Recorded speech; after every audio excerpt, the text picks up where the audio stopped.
Et on démarre dans 5, 4, 3. Bonsoir à tous, bonsoir à toutes. Quel plaisir de vous retrouver pour une nouvelle émission, votre émission préférée du verbe à l'action, en effet, où nous réunissons des univers différents et on passe de très très bons moments de débat. En effet, je vous présente ceux qui nous accompagnent ce soir. Vous le connaissez forcément, vous avez forcément lu un de ses livres. On est ravis encore une fois, toujours en direct évidemment, d'accueillir Bernard Werber. Bonsoir Bernard Werber. Bonsoir Lionel. Plaisir de vous retrouver sur ce plateau. Pour nous accompagner, Samy Fatine est là également. Bonsoir Samy. Bonsoir Lionel. Plaisir de vous accueillir également, le General Manager de Planon Field Service France.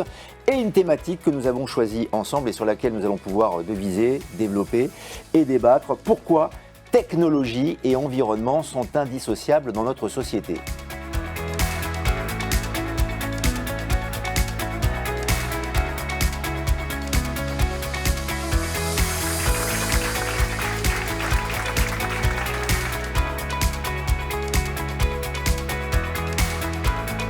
Et j'ai trouvé que c'était intéressant dans notre échange, c'est que lui, il a apporté à la fois, je dirais, un regard profond et ancré dans le temps sur la source de la technologie, la manière dont elle pouvait avoir été, je dirais, favorable ou non, les impacts à la fois positifs et négatifs qu'elle pouvait avoir sur notre époque.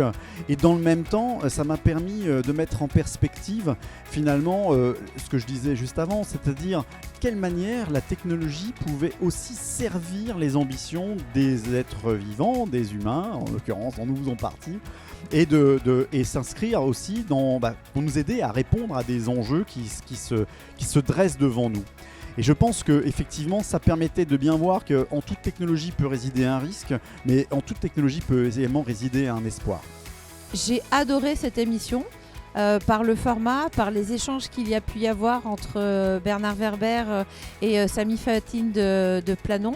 Les parallèles et les interactions qu'il peut y avoir entre ces deux mondes, entre les mondes que décrit Bernard Werber au travers de ses livres et de ses héroïnes, notamment la dernière de la valse des âmes, et tous les enjeux et les développements qu'on peut mettre aujourd'hui en perspective dans le monde de l'environnement de travail. Ça pose question, ça pousse à la réflexion. Je pense qu'il y a beaucoup à apprendre, à s'inspirer et surtout, comme le dit Bernard, prendre le temps de respirer, de faire de la méditation plus ou moins volontaire, mais de se poser et de réfléchir à notre futur.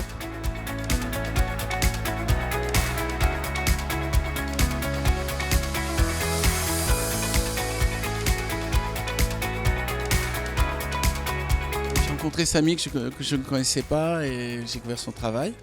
Maintenant, le thème de la réflexion sur l'écologie et sur la place de la technologie était passionnant.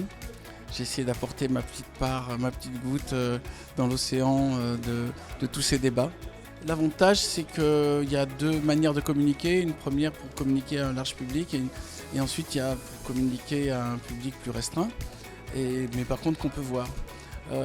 Voilà, je trouve ça très sympathique.